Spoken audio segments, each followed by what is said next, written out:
Une bagarre avec Bernard Tapie, ignorée par Jacques Chirac, c'est deux anecdotes sur Pascal Praud que vous ne connaissez pas. On parle souvent de Pascal Praud sur ma chaîne, mais outre son passé de journaliste sportif, de communicant au FC Nantes ou de présentateur de débat, est-ce que vous saviez que l'animateur avait eu une altercation avec Bernard Tapie? C'était en 2001 et Pascal Praud était alors journaliste pour Téléfoot sur TF1. Et dans une boutique de vêtements à Paris, les deux hommes en étaient venus aux mains. Pourquoi?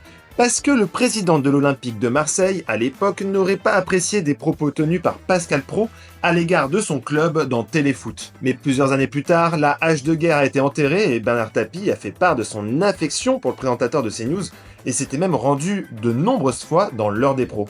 Pour l'autre anecdote, c'est une exclusivité, puisqu'elle provient de l'une de mes vieilles archives.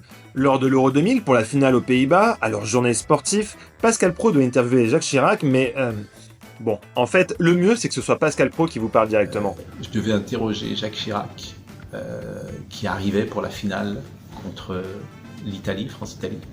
Et c'était calé, tout, il devait passer devant moi, il arrivait dans le stade, il devait passer devant moi. Et je lui disais, Monsieur le Président. Et il passe, alors il y a une nuée de gens, comme vous imaginez, tout était calé a priori avec TF1, etc.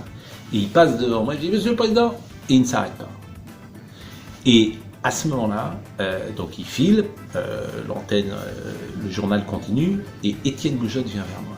Et là, je ne répéterai pas ce que m'a dit Étienne Goujotte. Bon. Mais le souvenir est quand même très très fort. Mais j'y étais en fait pour rien, parce que Jacques Chirac avait décidé de ne pas s'arrêter ce jour-là à TF1, parce qu'il y avait un petit litige, etc. Donc à la mi-temps, Roger Zabel et Xavier Couture sont allés discuter avec Claude Chirac pour que le président, à la fin du match, vienne faire ce qui était prévu de faire, vienne régler, si j'ose dire, la chose. Et il l'avait fait volontairement, donc il ne s'était pas arrêté volontairement. Et ça, c'est un sentiment assez fort, parce que l'engueulade d'Étienne Goujotte, c'est pour ça parfois, aujourd'hui, on fait attention aux jeunes quand on leur parle, etc. Et nous, moi j'appartiens à une génération où nos patrons ne prenaient pas toujours de gants quand ils voulaient nous dire quelque chose. Alors, laquelle de ces anecdotes vous a le plus surpris? Et dites-moi en commentaire si vous souhaitez d'autres petites histoires de ce genre.